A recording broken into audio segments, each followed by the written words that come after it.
Salut, bonsoir à tous. Vous allez comprendre que il fallait qu'on attende procès Esouka.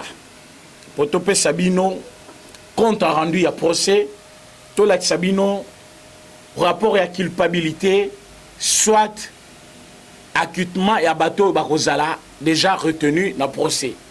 Mais vous allez comprendre vous-même que M. Jamal à côte à prison, Massaro à côte à prison, vous avez déjà compris que Ndeko Babengina Kombo Kamer à côte à prison.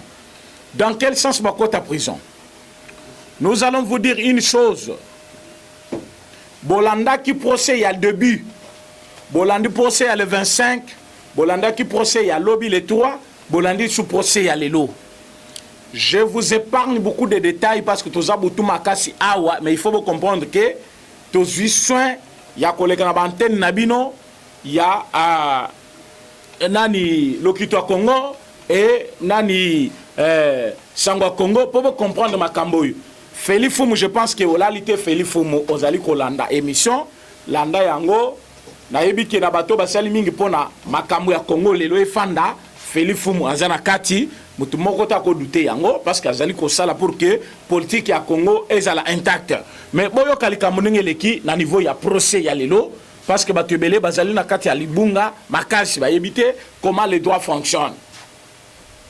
Je retiens 3 choses. Où ezali ko luka culpabilité ya M. Kamere. Massaro ayeko inondé ba infraction à Kamere. Donc ayeko ba ki sangwe belé. Boche Ndeko babenga ki témoin Kanguja. Ayeko enfoncé Kamere na nenga ko saganate. Bobengi Ndeko babengi na kombo ya Amida Chature. Ayeko enfoncé Kamere boyo kasikoyo. Culpabilité à Kamere Zab. Parce que Kamere était en train de demander à l'État congolais. Bon, la place naïbi mon à l'État. Mon colonel journée et quand je vous avais dit que nous sommes en matière pénale. En matière pénale, l'infraction de détournement des deniers publics, c'est une infraction intellectuelle. L'infraction intellectuelle, pour Oye Bayango, il faut des procédures officielles pourvues par les droits. Au coquille jamais kokende ngulu ngulu au kangi mutu et kosimate parce que Moïbe azali koyiba azo effacer trace azo yiba azo effacer trace et ils peuvent vous embourber pendant une année na procès mon corps. Mais comme droit ils a toujours fort et quand na kana mutu malembe jusqu'au bout yango moni ba procès nyonso bozo mona oyo bazali ko lukande ba yebisa batu comment Kamere est coupable oyo ba yebisa bino ke ayibaki esukiwana selon le droit. On peut vous dire aujourd'hui que Kamere a à prison. Libéla, 20 ans ou 5 ans ou 15 ans. Mais pour vous le dire bien, il faut pas les Sabino Malembe Tiboko Koma. Vous avez entendu, mais c'est Kamere dire na procès à Liboso a ébi M. Jamalite. Akutana na yete. Témoin ya lelo Pierre Kanguja. Alobi akutaki M. Jamal na bureau. Ya Kamere azozele na salon, na salle d'attente. Eria Koti, comme Azaki reçu en premier, a Beteli Kamere Masolo, ya Jamal. Réponse à Kamere Zakinin. Mais c'est Kangoudi avait demandé, je suis ministre du budget. Jamal n'a jamais été reçu dans mon bureau. Mais directement, on a coûté la présidence.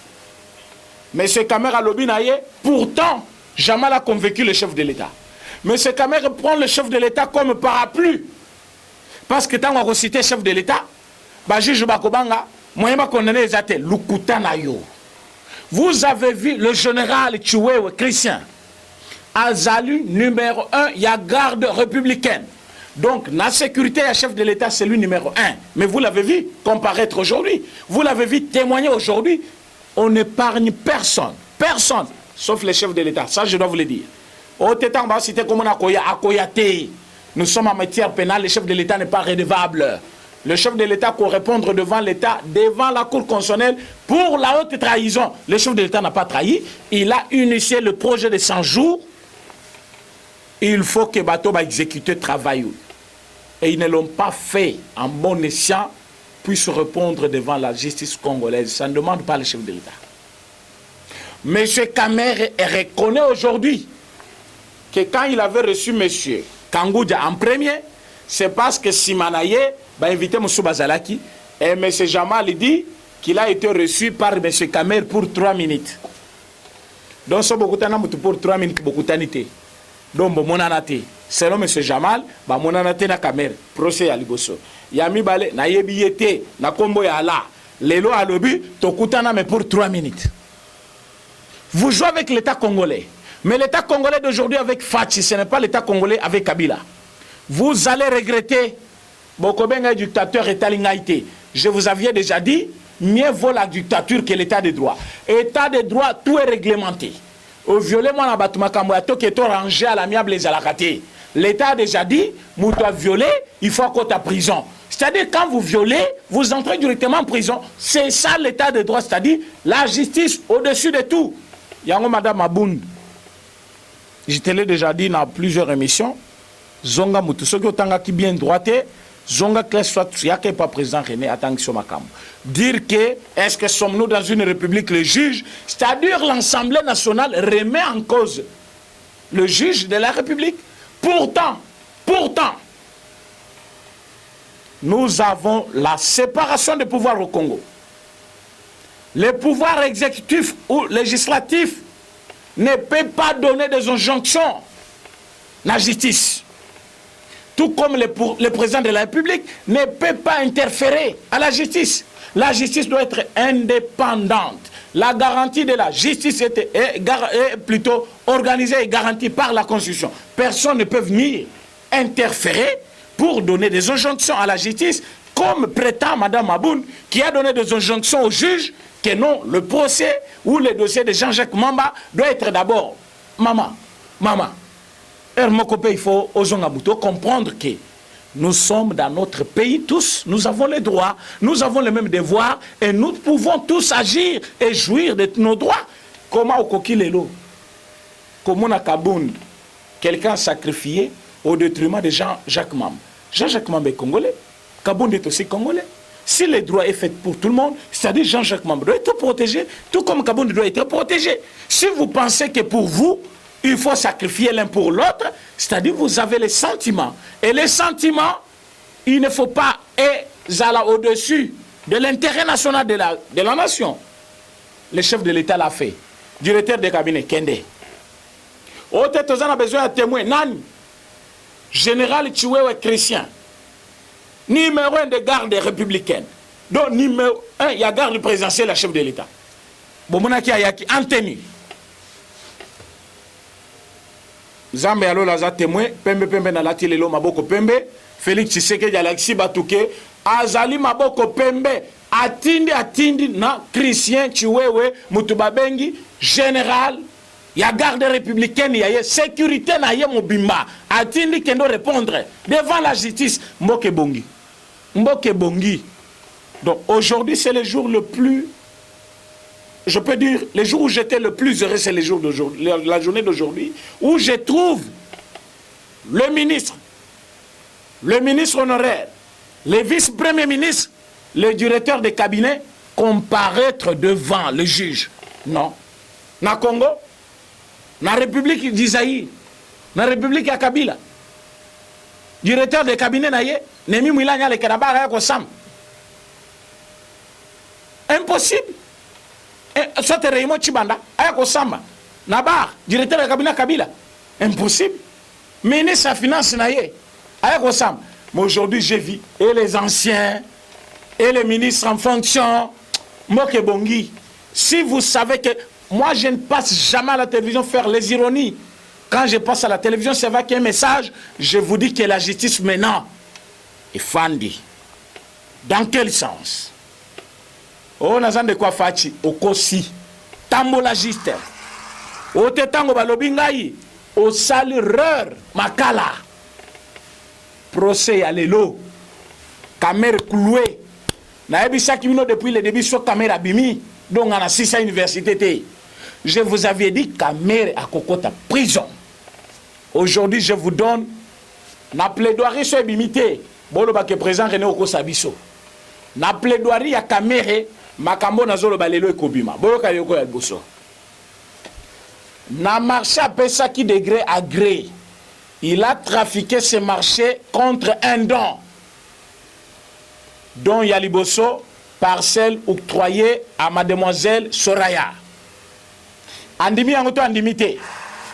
Naebisa Kibino depuis lobby que le monsieur qu'on appelle Kanyemesha, c'est un nom louba, ce monsieur Azali divisionnaire na ministère ya affaires foncières. Yende asomba kama pango tu ya kamere mikana nyonso utaka na kombo ya monsieur Kanyemesha. Pour votre connaissance, ministère public et partie civile ou les avocats de la République, se bakutana kina monsieur Kanyemesha, batuniye ba question nyonso. Et j'ai un ami aux États-Unis d'Amérique, a komela ki na téléphone na ngai message ezali. A lobby ke bazaki engagé le même jour, na même arrêté ministériel, na monsieur Kanyemesha. Na katia nani ministère des Affaires foncières. Tango ya vu occasion à les États-Unis, Kanyemesha tikali. Tant Kanyemesha tikali, caméra responsabilisée. Makambutu est tellement pangu na ye muta salak. Or, dossier à caméra bandit depuis 2019, j'ai crié nazo toka partout nazo le banabino, caméra ke kuna offrir 15 ngombe. Ngombe on appelle ça qui ngonani. Moi na James Kabarebe azobala. James Kabarebe moko yaba nani ya défense auto yebe awa. Comment bako zwa armée mubimba, chef d'état-major terrestre et armé, yende muto dirige armée. Mais bopé sango un rebelle, un Rwandais. Et ce monsieur là aujourd'hui Azé Panabango, ministre de la Défense. Moi nana zobala, caméra ke kuna pesi 15 ngombe. Alungwe kuna avec un poison. Malamo kwa leki. Na niveau ya Mwanda. J'avais dit Kota Kei à Keboa Salamabe. Les mêmes jours j'avais crié. Est-ce que caméra Salaka 24 heures na Mwanda? Chef de l'État, le Baria Izonga. Merci chef de l'État parce que même ceux qui autour de toi, Bamsou Bazo Koufa, mais vous allez bien entourer parce que Yoba Kamakambo Belé en avance. Et ces caméras avaient un profit. Il a composé le chef de l'État depuis Mwanda. Et nous avons dénoncé ça na limité. Na Boutou na Outou aussi ça. Rassemblement parlement debout. Na Kiti na Mesa. Na bandi kopé c'est la télévision. Na lobby présence à caméra na Mwanda ils allaient inquiéter ngai. Pourquoi Outou directement Rwanda l'équipe Mwanda qui chasse ça là ne pas fanda na qui chasse ça. Est-ce que le lobby place un chef de l'État il fait ça? Il faut directeur de cabinet ça là. Alandi ko sala nini. Il y a un profit. 24 heures les cas qui n'a noté boyoka qui sont. Azaki na posa sala mabe kuna chef de l'État le bizonga Kishasa voyage yo zaki na katite yo kenda ki Rwanda olandinga wa ndengini. Vous êtes des témoins, vous avez vu ça et j'avais parlé de ça. C'est depuis 2019 que j'ai dit caméra azo détourner mongo à l'État. Azo yiba mongo à l'État. Voilà tant chef de l'État azo programmé kaka a quitté sur le terrain, a lingité kaka a accompagné. Pour avoir une explication lukuta. Chef de l'État peut azo zélé au tournoi. À lobby ça va. Tant que chef de l'État a lancé travaux de 100 jours à l'Obaki, vous, le peuple congolais, je vous explique ces programmes pour que vous puissiez en faire une suivi. Et bien, si vous avez suivi, tant que Monique Mbongo Zobunga, tant que Monique Misala so de Mouton Ezosilade, tant que Monique érection Yabanda ou Yaba policier Ezosilade, nous avons compris qu'il y avait un détournement. Et aujourd'hui, les ministères publics et la partie civile, Balaxi Bissoke, il y a eu des détournements. Et détournement à quel niveau? Ndenge na ibisa bino na plaidoirie biloko ekobima. Eloko ya liboso ndako apesa ki mademoiselle Soraya.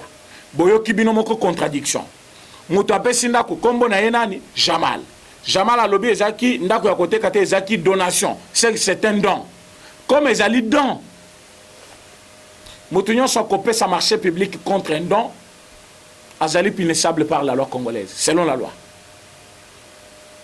Mais muto akendaki ko sala commission ya ndako kombo na ye Masaro Daniel ya lobité ezaki donté asombaki na mbongo na ye botu na Masaro asala kana musala nini même musala yazo sala leki ministre te comment ko soma ndako ya 2 millions de dollars mais yo soma kana na 2 millions de dollars kombo nini ochena lupango na ye o tetango batuninga kombo yelaki ngai Soraya Mpiana.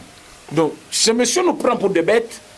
J'ose croire que ce monsieur, si réellement il est congolais, il pouvait comprendre l'esprit des Congolais, surtout des Kinois. Il ne fallait pas kanisa ke biso ni to ba bizengi ba to fana ba télévision totala biso ba musu toke sur place pour totala. Donc ndeko o ba bengi na komo ya Masaro Daniel to l'excitant na biso ebele ba carburant soit nani to dépenser to ke poto la procès pour ya ko yebisa biso ke non kombo na yala kinga na mutu yango na chaki donc yo ke ko somba parcelle o bota ozana bana o ya yo o kamati na parcelle na yo o che kombo yela ki yo mais tango kombo na yaki identité ko landeza nani pour na kati ya identité il faut comme kombo ya papa na ya maman il faut comme adresse au fandaka âge na yo date de naissance tango sko ya lobi kombo yela ki kombo za Soraya wana kombo ndeye alors identité na pesa kaye o komi pe identité mobimba ya Soraya yo lobi non ezalaki kombo qui vous a dit ça ezaki kombo te ache kombo ache na identité ayaki na identité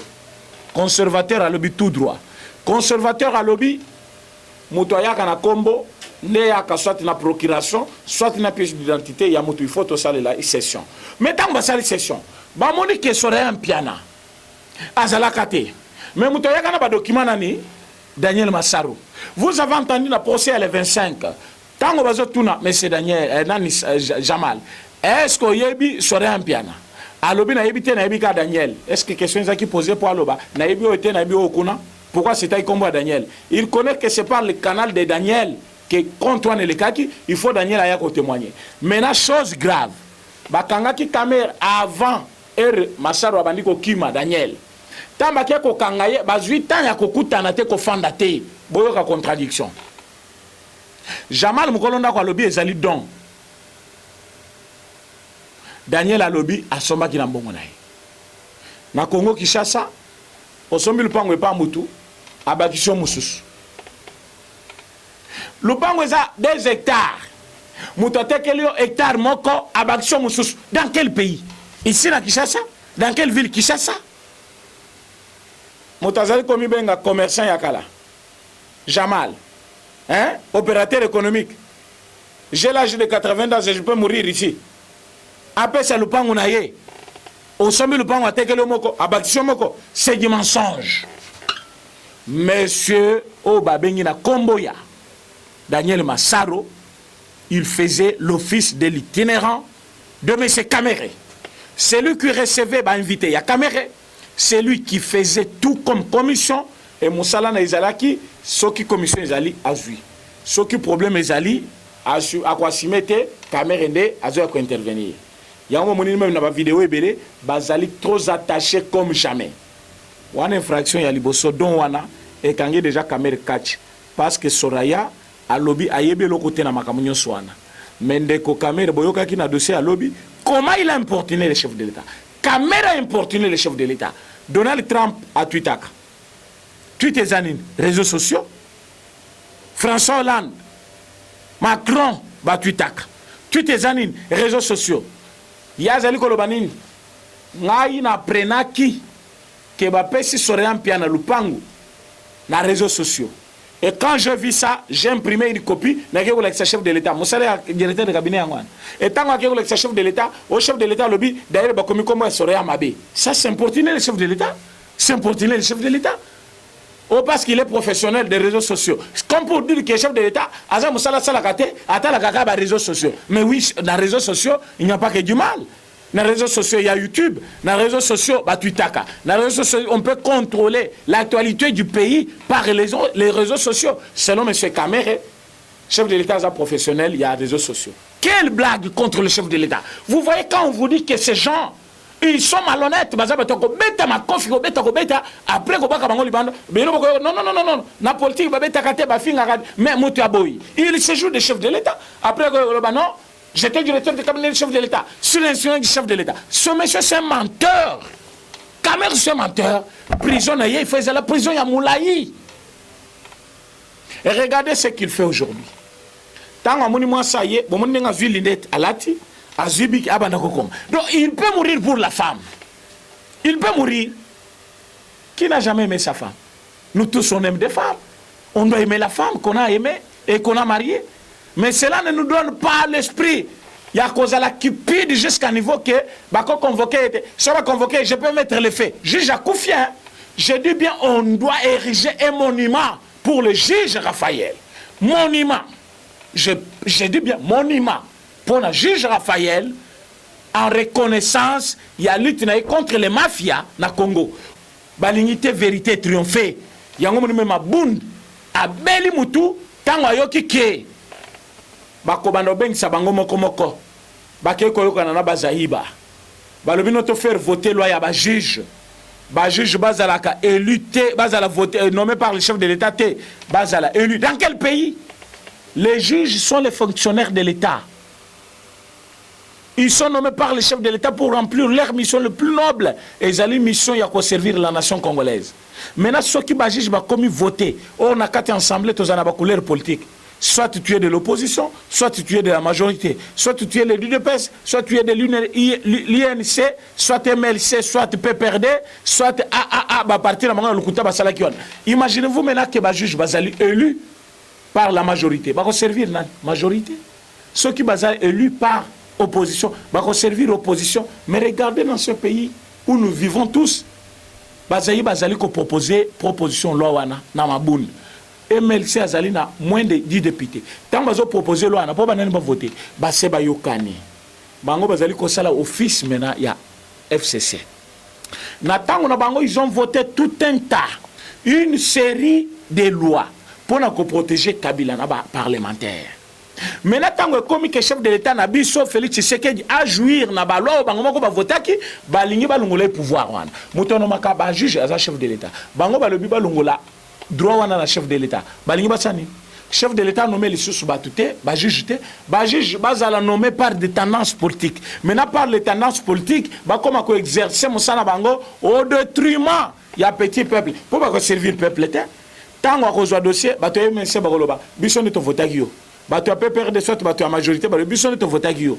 Ceux qui ont salité ba yo mo mona mamuto sala yo. Bango pende ba uzana droit ko longola yi. Donc jour ko nga ministre FCC ba longola yi. Wana ko zala juge modèle ni. Alors il faut totelemela la biloko yo. Yango na bisaki bino bolanda ngai mingi na chaîne on azo bisabino ya Lokito Congo. Bolanda ngai mingi. Na chaîne wana na révéla ka ba vérité belé et puis na za wana du matin au soir. Pour na koloba makambo belé pour awa parfois na zwaka temps mais ils a limité mais kuna na koloba journée mobimba bokola nanga boko poser nga ba question en direct et zali chaîne bokola na tout moment parce que makambo na mona na mboka oyo ils ont pesa ngai kanda. On ne peut pas voir dans un pays où il y a des lois un directeur de cabinet du chef de l'État zo samba. Il ne fait que charger le chef de l'État. Tu as fait ça pourquoi? Sur instruction du chef de l'État. Tu as fait ça pourquoi? Ce monsieur Azali comme si chef de l'État il peut répondre en matière pénale ici. Il se trompe. Il pense qu'il sera exonéré parce que soit acquitté parce qu'il a cité comme chef d'État. Il se trompe. Kamer ira bel et bien en prison. Pour Nanine, parce que Ndekonaye Massaro. Quand je vous ai dit que dans le silence, tout le monde est intelligent. Bon, mon état Massaro a prononcé des phrases de sa caméra, Abima qui est intelligent. Les lois sont moniques, zoba ya mobali yoyu. Bah monique pendant que Massaro ne vaut rien. Bon yoki Massaro makamalobi, nakati procès. Vous allez m'excuser pour la canne dans une procès à l'élo. Dans mes habitudes, moi, je ne tutoie pas les gens. Na linga ko finga mutute na linga problème té. Mais na moni pena Massaro ke vraiment ça n'a pas fonctionné dans sa tête aujourd'hui. Ça n'a pas fonctionné. Massaro alobi OK ko somba lupang ata yomoko. Kombo yelo na mutunde uche. Mais kombo wana nde seul susu identité complète ya mutuana. C'est-à-dire date de naissance, lieu de naissance, territoire na bango, maman na ye na papa na ye. Ceux qui ezaki kombo moko ya ki par hasard. Comment yebi identité na ye mobimbo? Comment yebi date na ye de naissance? Comment yebi comment papa na ye na maman na ye? C'est parce que bazan a lien familial. Parce que Amida Azali, maman ya mwana wana Soraya, et Soraya Azali, mwana ya Kamere par alliance, Ori Azali cousin ya Kamere, bazui lupangu ya don, ba confisquer yango pour pepe sa côté ya Amida ya Soraya, pour bima comme si Soraya mutazo ki lupangu. Or, c'est Jamal qui a donné à Kamere. Quel gâchis. Quel gâchis. Maintenant au niveau biso tozali lelo, to ko retenir trois choses. En dehors ya don. Boyeba que monsieur Kamere est chargé par tout le monde. Monsieur Babengi na kombo ya Kanguja alobi akenda na ba réunion wana mais il n'a jamais été notifié comme superviseur. Donc mutunyo sozaki superviseur azaki ko toucher 0,5% ya montant. Alors ça la calcule il y a 57 millions de dollars. 0,5%, ça donne combien? Monsieur Nicolas, Moussousouana, Batouchaki, mais monsieur Kangoudia, Azouakate. Monsieur Bitakwira, Azouakate. Vous avez vu monsieur Bitakwira vous dire hier que Zanet Munganga Sabomi Moutou 2 mois, Ayoko Pesayo, ordonnance au Kendo Sombakis. Tango Koya Ozana Kisite, a commis Kobiso Yo Moutobomi Moutouane. C'est ce qu'Amer fait. Tous ces jugements, procès c'est pour équilibrer quand même la justice, mais Kamer est coupable. Vous pouvez le constater. Il demande à l'État, place Naïbi, dans quel sens? Mais bon, on a tango ekotaki na Ecobank, olongolo na Ecobank. Kolongona ngo Ecobank pour kende poto e futa ki taxe nini? Aucune taxe. Et les cas qui la continue mususu, aucun compte. Mais tu dis que tu n'as rien fait. Et tu poses la question au salé lokote. Mais loko sali yango. Tolongwana toke plus loin. Vous avez vu le compte de madame Chatur Amida. Dans une année, 1 million de dollars. Quel commerce lui tu fais? Pour payer 1 million de dollars. Commerce nini? Il y a un immobilier. À l'objet selon la saison. Je suis commerçante. Numéro matricule nayo, numéro de registre de commerce nayo. Madame Amida Yebite. Quand j'ai commencé le commerce à l'âge de 20 ans. À 20 ans jusqu'à aujourd'hui, commerce peut zébélé. Commerce, netto au salon ami, ça s'appelle commerce. C'est un commerce. Hein? Quel commerce vous avez fait depuis 20 ans? Numéro, il y a registre commercial nayo, ou yebi angote. C'est que tu connais, je suis commerçante, j'ai un foyer. Tu as un foyer, au moment où tu as un compte dans une année, il y a 1 million de dollars, vous en avez fonctionnement officiel. Quel est ce commerce-là? Au bas Congolais, quel commerce? Et l'Ungwekuna, ote badon basalingai, na Congo Kishasa awa, doni ba kopesa motele ka 800 000 dollars. Donc, aujourd'hui 1 million, na mars, na avril, oya kozali susu 800 000 ote na saki mariage. Mariage ya Kamer na Amida. Quelle est la personne la plus importante ba kobenga pesa bango 100 000 dollars? Alors pour que ça 800 000 dollars, ils ont eu le cadeau de combien de personnes? Comment vous pouvez jouer avec tous les gens comme ça? Ça c'est des mensonges pire et simple. Amida risque la prison. Vous avez vu les conservateurs, n'engazali qu'on souffrir. Les conservateurs devant un fait accompli. Le conservateur savait que, comme il y a des hectares, papa, 1 mètre carré, 10 mètres carrés. Vous avez un hectare, moko eza combien? Mais na gombe kuna ba pesa yo, lupango ba lebisa des hectares. Ba kabola ngwande, comme il fallait ba sende, hectare moko kende côté ya ba, ya mama ya Amida, ya mwana Amida. Mais quand je vis ça, je me suis dit, mais qu'est-ce qui se passe avec ces gens? Qu'est-ce qui se passe? Est-ce que ndako modèle wana même son ndako ezana katité au terrain bakozwa terrain wana ba pesa na mwana mwasi boko moko boyo ba yebite bazo comme na bacha pendant que tu as tes enfants à toi, si tu voulais cacher l'identité ou la parcelle au tchana comme moi il y a un monde qui met coco coup de chapeau a posé question à lobby. Oyo ezapona lupango ifale ba pesa soraya. Mais qu'en est-il na lupango somaki na nyangwe? Alobi vie privée yo zana ministère ya bigeso ministre dans SONAS. Mbongo boni yoko zo somba lupango na nyangwe ya 320 000 dollars. Yo zongo wapi? 320 000 dollars. Au caméra c'est mon père, Aboko Linga ya Salignos. J'ai vite compris que ce monsieur c'est un voleur. Il est complice de son cousin ou oncle Kamer. Ils vont aller en prison. Pour vous dire vrai, Kamer, Jamal na ndekonaye Masaro bakokota prison. Infraction ya monene basali ezalini. Tango mbongo ekomi na maboko na bango. Il fallait que tu batika l'État congolais azala kane banda ko timu kolonyo se kokoma. Ils sont allés demander mbongo na l'État congolais. Pourtant Bitakwira a témoigné hier. À Lobi na kati ya montant il y a 26 millions 700 dollars, toutes taxes comprises. Mais basengi avenant. Avenant, je vous ai expliqué que c'est un document qui vient compléter l'insuffisance dans les contrats. Et nakati avena eza boyoka nya batumi bale comme toyokana ki 900 maisons, 26 millions de dollars.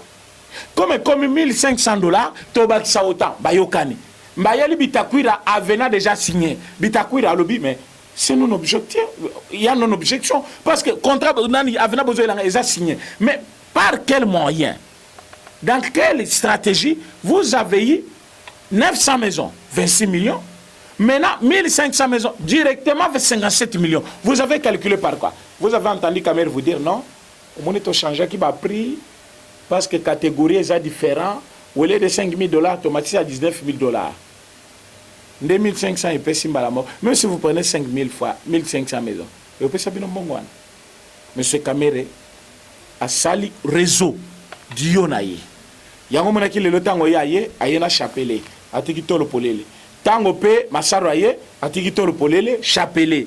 Vous voulez impressionner quoi? Chapele zali instrument catholique azali ko utiliser par rapport à ba prière na ye ezali instrument ya ba voleur te ezali instrument ya ba criminel te économique ezali instrument te ya mutu moko boye olunga na ndako na yo ye obandi koyiba nengo lingi après oye ko cha chapele pour catholique soutenir yo okanisa ki papa yo soutenir yo. Nous sommes dans une justice congolaise. Tu dois répondre devant la loi par rapport à Makambo Sali. Apesi John Ntumba, ministre INC. Mbongo au-delà d'1 million de dollars, baki ko dédouaner marchandises. Mais Bitakur avait signé un contrat de 26 millions, toutes taxes comprises. Mais quand nous allons plus loin, nous trouvons que cet avenant n'a pas été signé. Comme l'avenant n'a pas été signé, Mbongo Nyon se mis 57 millions de dollars. Il y a l'État et il y a mbongo illégal. Na muto a distribué yango a salé mbongo ya l'État sans contrat. Parce que les contrats pouvaient être complétés que comme les 900 maisons et comme 1500 maisons par l'avenant. L'avenant n'était pas signé. Maintenant, il y a mis 57 millions sur base de quel document? Ou sur instruction du directeur des cabinets. Mais ce directeur des cabinets, il a embourbé tout le monde. Du gouverneur, il y a bancaire, tout c'est ça, tout ça. Pourquoi faire ça? Pourquoi faire ça? On comprend que M. Kamere est plus risé. Mais vous verrez vous-même, fatigue Yalelo. Vous verrez vous-même, tant aujourd'hui pour le procès Yalelo, qu'on est tellement fatigué qu'on ne peut pas tout vous dire. Je vous promets demain, na Sangwa Congo, na Congo, na Locutor Congo, je vais parler de tout sauf rien, parce que mon procès est en retard. Makamboko lobeze belé, na collecte culpabilité à Kamere jusqu'à la fin. Comment bako kangaye, comment de commencer à kokota, comment nani Jamal a kokota prison. Je vous dis, il y a eu des contradictions. Il cherche à parler beaucoup, il se trompe lui-même. Même ba mettre avocat na yebaza dessus. Bazou Moussala makasité ya koloba. Parce qu'il y a prétendre connaître, pourtant il ne fait que s'enfoncer. Kamere ne fait que s'enfoncer. Culpabilité na ye, na plaidoirie et kozwa 3 minutes. Bakoye bisaye qui a détourné mbongo ya l'État. Par quel canal? Azwaki d'abord mbongo avant que ça marche. Et loko yami bale mbongo anatango ekoti efuti taxi à l'État teke mbala moko poto. Mbongo yami bale nakati et loko yami satu nakati ya conflit wana nakati ya problème o yandaku. Il fallait l'État congolais tika la kaka zozelandaku, il ne fallait pas dépenser les sous, mais l'État congolais a pensé qu'il sous mbongo balandi biloko na matadi par le canal ya ndeko babengi na John Ntumba. Et ce qui a été tango banda koye abandi ko sala pression pour bala ça comme si bazo sala pourtant bazaki déjà na banyongo biloko na le comité de Monique Kachu et Kangi na Kingo. Mais si nous voulons réellement que classe politique ya ba médiocre